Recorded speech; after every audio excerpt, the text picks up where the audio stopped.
자, 보세요. 아까 얘기했어요. 하늘로 올라가면 올라갔으면 영하 수십 도까지 떨어진다고. 많게는 우주는 수백 도까지 떨어져 버리니까. 그러면 내 온실은 지금 빨간색은 열 에너지가 높은 거고 상대적으로. 여기는 퍼러니까 낮은 거죠. 영하권이죠. 그죠? 그러면 열 에너지가 높은 곳에서 큰 곳에서 작은 곳으로 날아가겠죠. 그러면 가장 취약한 데가 누굴까? 생장점 머리 부분이겠죠. 작물체. 키가 큰 애들. 6m, 8m 이상 되네. 그러면 내 생장점이나 이런 과실 부분이나 어린 잎들은 하늘 향해서 뭘 뺏기는 거야? 열 에너지를 뺏기는 거죠. 맞습니까? 자, 여러분들 배탈 나. 배 만져봐. 따뜻합니까? 차갑죠. 차갑다는 거는 내가 활성화가 안 되는 거죠. 냉장고에다 음식 왜 넣어? 온도를 낮춰서 미생물의 활성을 죽여버리는 거죠. 똑같은 거야. 생물체도. 그럼 내가 생장점이 얼어본데? 차갑네? 그죠? 그럼 어떤 거야? 숨머지 현상이나 팁번, 그죠? 그리고 심지어는 기형과 이런 게 다 나타날 수가 있다는 거야. 그래서 1년 내내 스크린을 쓰는 거야. 결론부터 얘기를 하면. 이해가 갑니까? 그래서 여기 지금 외국 자료에서 찾아본 건데 여기 보면 밖으로 향할수록 키가 어때요? 작죠? 겨울철에. 왜 그래? 얘는 외부의 온도가 차가우니까 열 에너지를 뺏기는 거야. 상대적으로 가운데 분보다 이런 경우 많아요. 온실에서 내가 인지를 못했을 뿐이지. 그래서 지금 같은 경우는 IR이라고 해서 적외선 온도계로 해서 요걸로 측정을 한다고요. 과실을 직접. 그래서 공기와 과실의 온도 차를 측정을 해서 내가 얼마만큼 차가운 부분을 측정하는지 그 얘기 하려고 하는 거 아니니까 어쨌든 적외선 온도계로 과실의 표면을 찍어서 내가 지금 과실의 표면 온도를 측정할 수가 있다고요. 좀 더 깊이 얘기하면 내가 증산이 원활하게 일어나면 온실의 공간 온도보다 그 잎의 온도가 1에서 1.5도 정도 항상 낮습니다. 왜? 증산을 한다는 것은 날 시원하게 한다는 거죠. 그래서 이렇게 복사 냉각으로 해서 내가 차가워지면 방금처럼 냉해나 팁번이나 숨머지 같은 증상들이 이렇게 나타난다고요. 그러면 여름에 숨머지가 있을 수도 있죠. 근데 여름에는 그거보다는 워낙 날이 뜨거우니까 커튼을 스크린을 다 열어놔서 오히려 야간 복사 냉각이 도움이 되겠죠. 여름 한 여름은 오히려 복사 냉각이 작물체에 도움이 되겠지만 이런 지금 환절 같은 경우에는 겨울은 당연히 스크린 닫고 있으니까 복사 냉각이 스크린을 안 치고 있으면 피해를 입을 수 있다는 거죠. 그래서 여기 영상이 있습니다. 아, 이거 우리 집이야, 우리 집. 우리 엄마가 나보고 돈 잘 벌라고 거북이 침대를 사줬어. 스크린을 쳤죠. 이게 안 쳤죠. 그러면 내가 여기다 머리를 두고 자는데 어디가 추워요? 여기가 춥다 이거지. 어? 이 스크린이 그렇게 중요하다 이거지 내 말은 오늘은. 이 500만 거북이를 보지 말라 이 말이지. 또 하나 뭐냐면 겨울철입니다. 저온 약광기 시기에 이렇게 알루미늄 반사 필름을 갖다 놓으면요. 아까 제가 주목할 포인트 가시광선하고 적외선이라고 그랬죠. 서쪽이나 북쪽, 특히 서쪽이죠? 서쪽이나 북쪽 쪽에 빛이 반사를 해서 과실에다가 뭘 때려버린다고? 복사 에너지를 조금이라도 흡수를 시키려고 하는 거죠.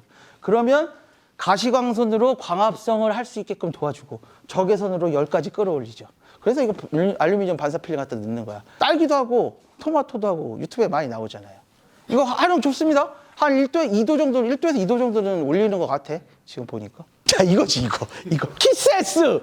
이거 뭐야 이거. 여러분들 나랑 공감하는 이거. 얘네들 얇은 필름 이거 앞치마. 추운 겨울에 이거 왜 다 뒤집어 쓰고 있어? 그래.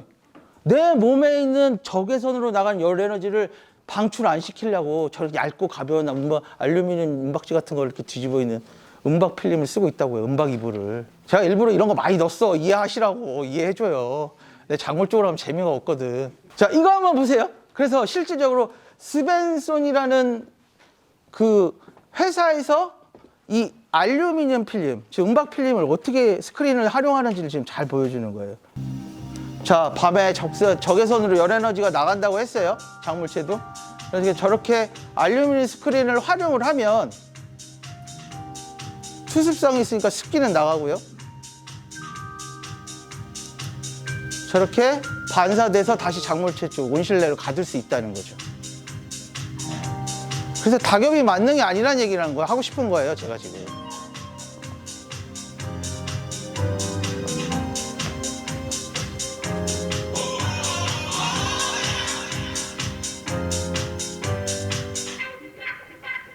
자, 그래서 만약에 이런 거야. 스크린을 제대로 활용을 안 하고 낙엽도 들어갑니다.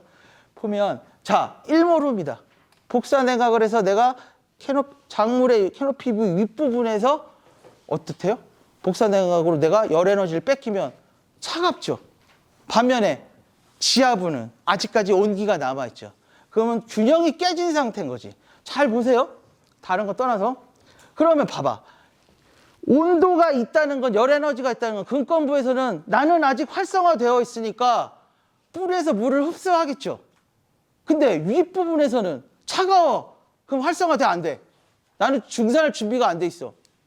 그럼 어떻게 돼 있어? 이 끓어오르는 물을 어디로 뽑아내겠어? 세포와 세포 사이로 전달을 해야 칼슘과 붕성 같은 미네랄뿐만 아니라 질소 같은 영양분을 전달할 거 아니에요. 근데 얘는 활성화가 안 되어 있어. 세포들이 어떻게 돼? 그러니까 세포와 세포 사이 간극을, 즉 여러분들이 말하는 근압이 커져서 일액으로 나온다는 거지. 광합성이 원활하게 일어난다는 것, 다시 증산이 원활하게 일어난다는 것, 지상부와 근권부의 균형이 맞다는 얘기고, 그 얘기는 둘 다 액티베이트, 활성화가 되어 있는데 스크린이나 이렇게 균형이 깨져서 얘가 복사 냉각이 일어나면 어떻다고요? 이게 근압과 일액으로 바로 발산이 된다는 거예요. 그래서 팁번이 나오거든지 끝에가 타는 거지. 근데 제가 아는 상식으로는 큰 작물들은 팁번이 나오거나 일액이 과도하게 나왔다. 그 농사 아작 나는 거죠. 근데 딸기는 아직 그게 명확하게 정립이 안 돼 있다는 거지. 이런 식으로 접근하는 사람도 없을 뿐더러. 그래서 그거 연구 중이에요, 지금. 자, 그래서 똑같은 얘기입니다. 아까 칼슘 계속 얘기했죠. 그 얘기 하는 거예요. 지금 고민을 해야 돼. 이제는 농사도 과학이라니까? 단순히 이렇게 경험적으로 하는 게 아니라니까? 그래서 이렇게 팁번 이런 것들은 여러분들 생리장애 더 많이 아니까. 자, 이거 보세요. 또 하나의 문제가 있어요. 이거는 책에서 나온 거를 참고하는 건데요. 배지의 온도, 즉 말하면 근권부의 온도, 배지가 어느 때가 제일 가장 높아요? 여기 지금 보이세요? 우리는 정오 때라고 생각하잖아요. 그죠? 한낮에 태가 제일 많이 뜨니까 2시쯤이라고 생각을 하는데, 실질적으로 배지 온도는 어느 때가 제일 높아요? 야간, 정오, 초저녁 4시부터 6시 사이. 아까 온도가 높다는 얘기는 활성화된다는 얘기야. 오케이? 쩍딱 나왔는데 밤에 최고가 됐고 최저는 오히려 낮이야. 그럼 얘는, 배지는 왜 그래요? 얘도 열을 가둘 수 있는 열 용량이 큰 거야. 열을 충분히 갖고 배출을 빨리빨리 안 하는 거야, 물처럼. 똑같이 고온 관광기 시대도 마찬가지고, 야간에 더 배지 온도가 높고 낮에는 오히려 더 낮다는 거죠. 그래서 일액이 나온다는 거죠, 야간에도. 그러면 겨울철에 우리가 어떻게 해야 돼? 물을 일찍 끊는 이유가 뭐예요? 2, 3시 전에 끊잖아요. 토마토는 한 12시 정오에도 끊어버리잖아. 날이 흐리고 광량이 안 받침되면. 그만큼 얘는 뿌리 쪽은 야간에도 활성화돼 있어서 자꾸 물을 뿌리에서 끌어올리려고 하는데, 낮에 여기는 지상부 잎들은 어떻게 돼? 아직 온도가 낮으니까 그만큼 활성화가 안 되었다는 거야. 균형이 깨진 거죠. 그러니까 어떻게 돼? 그거를 내가 관리자로서 조절을 하려는 건 어떻게 돼? 조기에 물을 줄여야 되는 거지. 그러니까 이씨를 높이고 함수를, 물 주는 양을 줄여야 된다는 거죠. 배진의 이씨를 높여야 되잖아요. 배액을 적게 빼야 될 거 아니야. 그리고 물도 뭐 6, 7번 중에 3번, 2, 3번을 줄일 수 있다는 거죠, 극단적으로. 그래서 아까 말한 것처럼 그런 것들이 응용이 된다는 거예요. 제가 말하고 싶은 거는 스크린을 1년 내내 써야 된다는 거지. 이런 복사 냉각을 막기 위해서는. 아까 보여드렸잖아요. 또 여기까지입니다. 여기서 질문. 지금 얘기하신 거 보면은 네. 여름에도 밤에 치라는 말씀이시죠? 밤에는 안 쳐도 되죠. 온도가 너무 뜨거우니까 오히려 얘한테는 스크린을 치면 방해죠. 내가 체온이 높잖아. 그럼 야간 복사 냉각으로 작물체가 갖고 있는 에너지를 뺏기는 게 낫죠. 시원해지니까. 네, 여름 때는. 네, 그렇죠. 이런 일교차가 큰 시기에는 적극적으로 활용하셔야 된다는 거죠. 근데 이것도 스크린도 투습성도 돼야 되고 투기성도 돼야 되는, 아까 산란 스크린 같은 거를 쓰든지 알루미늄 스크린 같은 걸 써야죠. 근데 아까 적외선 복사가 열 에너지를 안 나가려면 알루미늄 스크린을 써야 된다는 얘기인 거죠. 결론적으로. 별거 아닌 이 한 장이 엄청난 차이라는 거죠. 다음 시간에는 몰리어 다이어그램을 통해 갖고 저 결로 좀 볼게요. 그리고 마무리를 하겠습니다.